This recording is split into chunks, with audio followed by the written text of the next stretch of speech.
নারীদেরকে অন্ধকারে রাখিবার জন্য পুরুষগণ এই ধর্মগ্রন্থগুলিকে ঈশ্বরের আদেশপত্র বলিয়া প্রচার করিয়াছে। এই ধর্মগ্রন্থগুলি পুরুষ রচিত বিধি ব্যবস্থা, ভিন্ন আর কিছুই নয়। এরা এত দুঃসাহস কিভাবে দেখালো যে বাংলাদেশে কোরআনের আয়াত এরা পরিবর্তন করে ফেলবে? এজন্য আমাদের পরিষ্কার কথা, এই প্রস্তাবনার এক চুল পরিমাণ যদি বাস্তবায়ন করতে হয়, আমাদের লাশের উপর দিয়ে করতে হবে, আমাদের রক্তের উপর দিয়ে করতে হবে। তারাও কিন্তু তাদের ফেরাউনি ভূমিকা বাস্তবায়ন বাংলার জমিনে করতে পারে নাই। আপনারা তো আল্লাহর রহমতে দেখা দৃষ্টিতে 5 মিনিটও সময় পাবেন না। এ টু জেড আমরা এই কমিশনই মানি না, এর জন্য কোনো আন্দোলনেও আমরা যেতে চাই না, কিন্তু যদি আমাদেরকে বাধ্য করা হয় অবশ্যই আমরা আন্দোলনে যাব। যদি আল্লাহর কোরআনের এই সকল বিধানের মর্যাদাগুলোকে রক্ষা করার জন্য যুদ্ধ করতে হয়, আমরা যুদ্ধই করব, লড়াই করে কোরআনের মর্যাদা আমরা রক্ষা করব ইনশাআল্লাহ। আজকে যে চিত্রটা তৈরি করেছে, এটা দেখে আমার মন কিন্তু খুশিতে ভরে গেছে। আমাদের ভালোবাসা সবই যেন হয় মহান রবের জন্য, রাগ খুব ঘৃণা গুলো তাও যেন হয় মহান রবের জন্য। মান আহাব্বা লিল্লাহ ওয়া আবগাদা লিল্লাহ ওয়া আতা লিল্লাহ। প্রথম কথা হলো, গঠিত ওই কমিশন এই জাতির চিন্তা চেতনা, তাহজিব, তামাদ্দুন এবং বিশেষভাবে আল্লাহ তাআলার আইনের বিরুদ্ধে অবস্থান নেওয়ার কারণে তারা প্রত্যাখ্যাত বলে আমরা ঘোষণা করছি। এদের রিপোর্ট বাতিল করার কোনো ব্যাপার নাই, এদেরকেই আগে প্রত্যাখ্যান করতে হবে। এরা প্রত্যাখ্যাত হলে এদের রিপোর্টও শেষ। 2 নম্বর, আমাদেরকে একটু ভাবতে হবে আমাদেরকে কোন দিকে নিয়ে যাওয়ার জন্য জোর করে চেষ্টা করা হচ্ছে। আমাদের শিশুকালে আমরা দেখেছি আমাদের শিক্ষাদান শুরু হতো মক্তবের পাঠ দিয়ে। সকালবেলা মক্তবে যেতাম, ওখান থেকে আসার পরে গোসল করে মা কাপড় পরিয়ে বই হাতে ধরিয়ে স্কুলে পাঠিয়ে দিতেন। এখন খুবই পরিকল্পিতভাবে সবাই মক্তবের এই ধারাকে শেষ করে দেওয়া হয়েছে। বাচ্চা ঘুমাচ্ছে, তাকে কাঁধে ফেলে মা স্কুলের দিকে রওনা করেছেন, ওই মক্তবে যাওয়ার ওই সময় এটাই কেড়ে নেওয়া হয়েছে। ইকরা বিস্মি রাব্বিকাল্লাযী খালাক দিয়ে যে শিক্ষা মুসলমানের বাচ্চা শুরু হওয়ার কথা, সেটা অন্য কিছু দিয়ে স্কুলে গিয়ে শুরু হচ্ছে। এই জায়গাটা শেষ করে দেওয়া হয়েছে। সেই প্রজন্মেরই কিছু লোক হয়তো আজকে তারা গোটা নারী সমাজের প্রতিনিধিত্বের কথা বলে সমাজকে বিভ্রান্ত করছেন। তারা কারা? কোরআনের সংস্কারের দাবি নিয়ে আমাদের সামনে এসেছেন। আমাদের কোনো অধিকার আছে তাদেরকে এই অধিকার দেওয়ার? আমরা কে?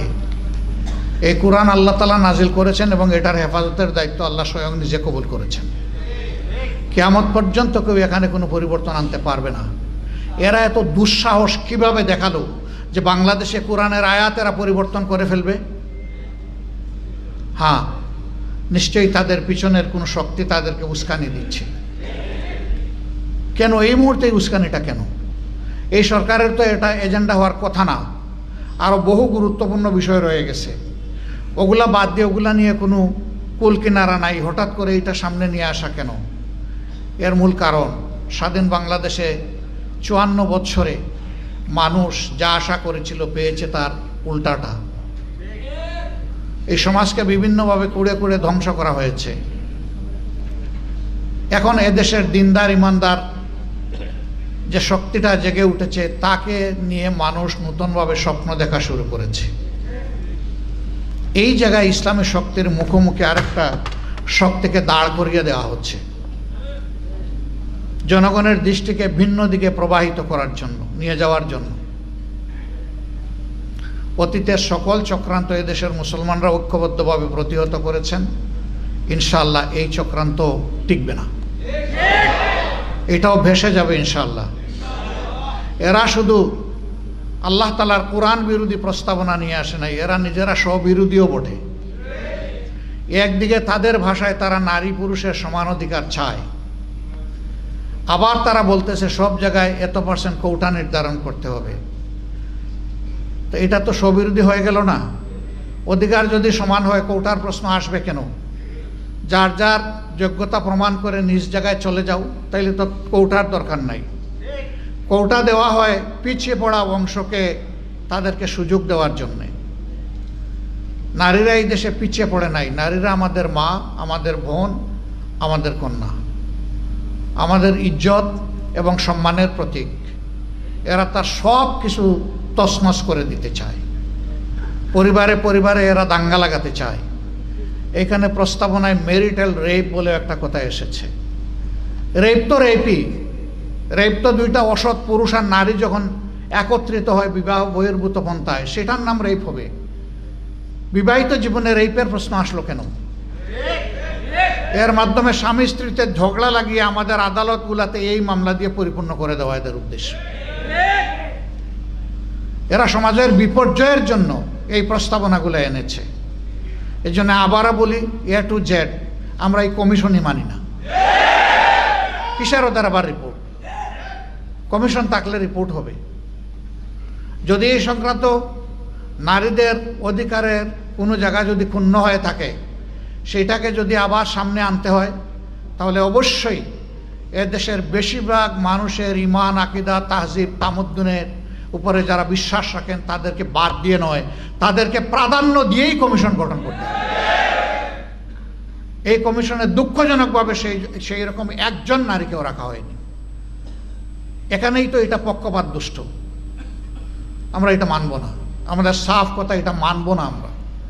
এর জন্য কোনো আন্দোলনেও আমরা যেতে চাই না, কিন্তু যদি আমাদেরকে বাধ্য করা হয় অবশ্যই আমরা আন্দোলনে যাব।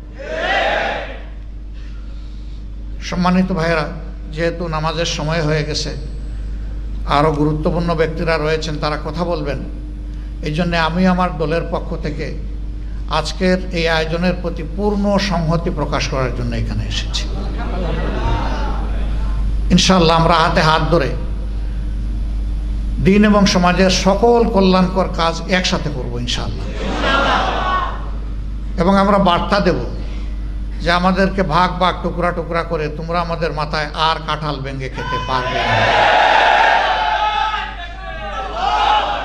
আল্লাহ তাআলা আমাদেরকে তৌফিক দান করুন।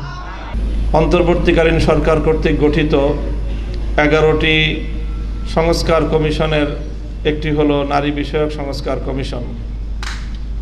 এই কমিশন গত 19শে এপ্রিল তাদের প্রস্তাবনা জমা দেওয়ার পরেই আসলে আমরা এই প্রস্তাবনা দেখার পর স্তম্ভিত। বাংলাদেশের আগস্ট বিপ্লবের পর, জুলাই আগস্ট বিপ্লবের পরেও এই ধরনের একটি প্রস্তাবনা রাষ্ট্রীয় পর্যায়ে উপস্থাপিত হতে পারে এটা আমাদের কল্পনাতেও ছিল না। তাদের বক্তব্যের মূল সার কথা হলো ধর্ম নারীর প্রতি বৈষম্যের মূল কারণ। এটাকে তারা প্রথমে চিহ্নিত করেছে। ধর্মকে তথা ইসলামকে তারা নারীর প্রতি বৈষম্যের মূল কারণ কেন বলেছে? আরেকজন প্রয়াত লেখিকার উদ্ধৃতিতে তারা একটা বক্তব্য কোট করেছে। সেই বক্তব্যের এক জায়গায় আছে, আমাদেরকে অর্থাৎ নারীদেরকে অন্ধকারে রাখিবার জন্য পুরুষগণ এই ধর্মগ্রন্থগুলিকে ঈশ্বরের আদেশপত্র বলিয়া প্রচার করিয়াছে। এই ধর্মগ্রন্থগুলি পুরুষ রচিত বিধি ব্যবস্থা ভিন্ন আর কিছুই নয়। অর্থাৎ তারা বিশ্বাস করে যে এই ধর্মগ্রন্থগুলো আল্লাহর কিতাব না, কোরআন আল্লাহর কিতাব না, এটা পুরুষরা রচনা করে নারীদেরকে দমন করার জন্য এই কিতাব রচনা করেছে। এই হলো তাদের এই পূর্ণ প্রস্তাবনার মূল বুনিয়াদ। কাজে এই ধরনের একটি প্রস্তাবনা উপস্থাপন করার পরে আমাদের ইসলামী সংগঠনগুলোর পক্ষ থেকে, ইসলামী জনতার পক্ষ থেকে কি প্রতিক্রিয়া হওয়া উচিত? আমরা কেন তাদের সাথে আলোচনায় বসিনি? কেন আমরা রাজপথে বা আন্দোলনের মাধ্যমে এর বিরুদ্ধে কড়া প্রতিক্রিয়া কেন ব্যক্ত করলাম? অনেককে দেখে এজন্য মায়া কান্না কাঁদতে। তো আমার পরিষ্কার কথা যে তারা যথেষ্টই জানে এবং দীর্ঘ একটাই আলোচনা নারী সংস্কার, নারী নীতি নিয়ে দশকের পর দশক ধরে কথা চলে আসছে এবং সেই কথার ধারাবাহিকতায় অনেক আলোচনা হয়েছে। এখন তারা পশ্চিমা বিশ্বের এজেন্ডা বাস্তবায়ন করার জন্য এটাকে মোক্ষম সময় মনে করে তারা এই সংস্কার প্রস্তাবনা দিয়েছে এবং সংস্কার প্রস্তাবনা দেওয়ার সঙ্গে সঙ্গে প্রধান উপদেষ্টার কার্যালয় থেকে এটাকে লুফে নিয়ে তার ভেরিফাইড ফেসবুক পেজে ঘোষণা করা হয়েছে যে তারা অন্তর্বর্তীকালীন সরকার ক্ষমতায় থাকতে থাকতে যথাদ্রুত সম্ভব এই সংস্কার প্রস্তাবনা তারা বাস্তবায়ন করবেন। অন্য 10টি কমিশনের প্রস্তাবনার বিষয়ে প্রধান উপদেষ্টার কার্যালয়কে এতটা তড়িৎ ব্যবস্থা গ্রহণ করতে বা ঘোষণা দিতে আমরা দেখিনি যতটা এই বিষয়ে দেখেছি। তার অর্থ এটা গোটা একটা প্রি প্ল্যান একটা পরিকল্পনা এটা, এবং এই প্ল্যানের সঙ্গে প্রধান উপদেষ্টার কার্যালয় জড়িত। মঞ্জু ভাই বলেছেন আগে বুদ্ধিবৃত্তিক দরকার, তারপরে নাকি আমাদের মাঠে নামতে হবে বা শক্তি প্রয়োগ করতে হবে। আমি ওনার কথার সাথে শতভাগ একমত পোষণ করছি। বুদ্ধিবৃত্তিক উপায়ে তাদের এই সকল প্রস্তাবনার এবং এই জাতীয় কার্যকলাপের প্রতিবাদ বা যথাযথ যৌক্তিক এর উপস্থাপনা কম হয়নি। প্রবন্ধকার বলেছেন যে প্রায় 1000 পৃষ্ঠার উপরে ইতিমধ্যে লেখা হয়েছে, কিন্তু কথা একটা জিনিস মনে রাখবেন যে চোরে না শুনে ধর্মের কথা। এদেরকে এই ধরনের টেবিল টকের মাধ্যমে এই ভয়াবহ কার্যকলাপ থেকে, পরিকল্পনা বাস্তবায়নের পথ থেকে এদেরকে রুদ্ধ করা যাবে না। এজন্য আমাদের পরিষ্কার কথা, আল্লাহর কোরআনের বিরুদ্ধে এমন কটাক্ষপূর্ণ, এমন অবমাননাপূর্ণ কোন প্রস্তাবনা ফ্যাসিবাদী স্বৈরাচারী শেখ হাসিনা ভারতের লেসপেন্সারও কোনোদিন করতে পারে নাই। বর্তমান বাংলাদেশের 5ই আগস্টের বিপ্লবের রক্তের উপর বসে এই প্রস্তাবনার এক চুল পরিমাণ যদি বাস্তবায়ন করতে হয়, আমাদের লাশের উপর দিয়ে করতে হবে, আমাদের রক্তের উপর দিয়ে করতে হবে।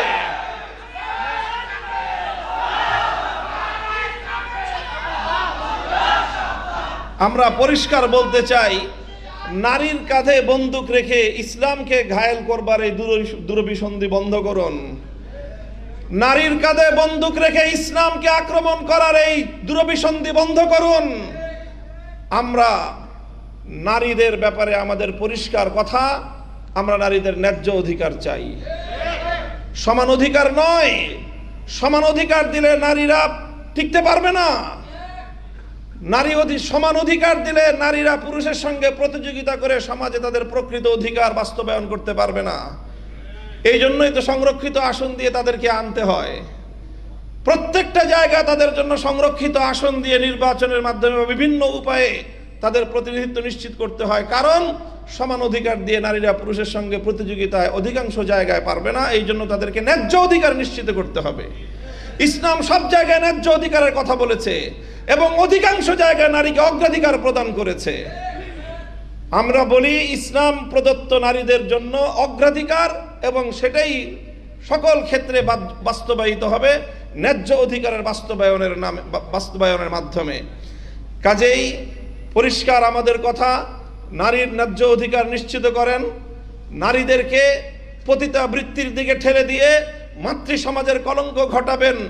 এদেশে সভ্য সমাজ বেঁচে থাকতে আপনাদের ওই সমাজকে ধ্বংস করার, বাংলাদেশকে ধ্বংস করবার অপতৎপরতা ইনশাআল্লাহ বাস্তবায়িত হবে না। আমি আমার বক্তব্য এখানেই শেষ করছি। আবার বলছি, বর্তমান সরকারকে দেখেন, আমরা 16 বছর যুদ্ধ করেছি, আমরা ক্লান্ত। কিছুদিন আমাদেরকে একটু বিশ্রাম নিতে দেন, একটু ভালো কাজ করেন। যদি যুদ্ধ করার অতই যদি আপনাদের শখ জাগে, মনে রাখবেন, আমি পরিষ্কার বলি, যদি আল্লাহর কোরআনের এই সকল বিধানের মর্যাদাগুলোকে রক্ষা করার জন্য যুদ্ধ করতে হয়, আমরা যুদ্ধই করব, লড়াই করে কোরআনের মর্যাদা আমরা রক্ষা করব ইনশাআল্লাহ। আজকে যে চিত্রটা তৈরি করেছে, এটা দেখে আমার মন কিন্তু খুশিতে ভরে গেছে। আজকে এর মাধ্যমে জাতির কাছে একটা মেসেজ, এবং বর্তমানে যারা কুলাঙ্গার ওদের কাছে কঠিন মেসেজ। আর বক্তব্য বেশি প্রয়োজন নাই। আজকে যারা এখানে উপস্থিত হয়েছে, এর মাধ্যমেই যারা নাকি এই দেশকে অশান্তি করা এবং আমাদের ভবিষ্যৎ প্রজন্ম সহ নাস্তিকতা বাস্তবায়নের যে হীন চিন্তা এবং চেষ্টা করছে, এটা কখনোই তাদের বাস্তবায়ন হবে না।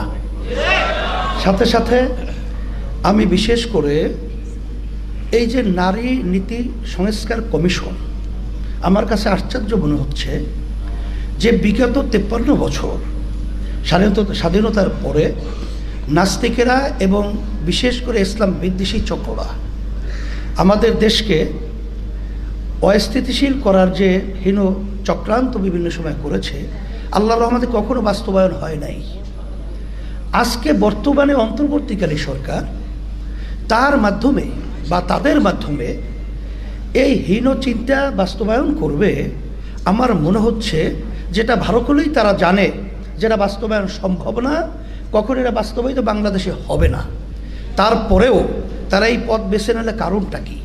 আমার মনে হচ্ছে যে আজকে যে আওয়ামী ফ্যাসিস্ট এরা যে 5ই আগস্ট আল্লাহর মাই গ্রামে একটা কথা আছে, আলমের বাহির, ভাত পাক করেও খেয়ে যেতে পারে নাই। ওরা তো বসে নাই, এবং পাশে বিভিন্ন যে আমাদের শকুন চক্ষু নিয়ে যারা নজর রাখছে তারা তো বসে নাই। তারা হয়তোবা এই সংস্কার, এই নারী কমিশন, এইটার মাধ্যমে একটা অস্থিতিশীল পরিবেশ তৈরি করে যখন ওলামায়ে কেরাম, দেশপ্রেমিক এবং যারা নাকি ধর্মাবলম্বী তারা যখন এক প্রতিবাদের রাস্তায় নামবে, এই সুযোগে হয়তোবা এই ঘাপটি মারা যারা নাকি এই দেশের শত্রু, ইসলামের শত্রু, মানবতার শত্রু, ওরা বিভিন্ন কায়দার সুযোগ তো তালাশ করতেছে, ওরা হয়তোবা এই সুযোগে রাস্তায় নামার জন্যে একটা পদক্ষেপ বা হীনচক্র, নীল নকশা তৈরি করতে পারে। এই জন্য অন্তর্বর্তীকালী সরকারকে আমি বলবো যে এখানে আপনারা যেই নারী নীতি সংস্কার যে কমিশন করেছেন এবং তাদের যে প্রস্তাব অনুযায়ী আপনারা খুব খুশি ভাবা দিচ্ছেন, এখানে আপনাদের মনে করতে হবে যে এমনিতেই আপনারা কিন্তু জনগণের ভোটে সরকার কিন্তু হন নাই। আপনারা কিন্তু দেশ পরিচালনা জনগণের ভোটের মাধ্যমে কিন্তু দেশ পরিচালনা করছেন না। এখানে হাজার হাজার মায়ের কোল খালি হয়েছে, বহু সন্তানদের চক্ষু হারিয়েছে, হাজার হাজার মায়ের সন্তানরা পঙ্গু হয়েছে। এর ফসল হলে আপনারা, আর সেখানে আপনাদেরকে সুন্দরভাবে দেশ পরিচালনা করতে দেবে, এটা আপনারা বুঝেন না।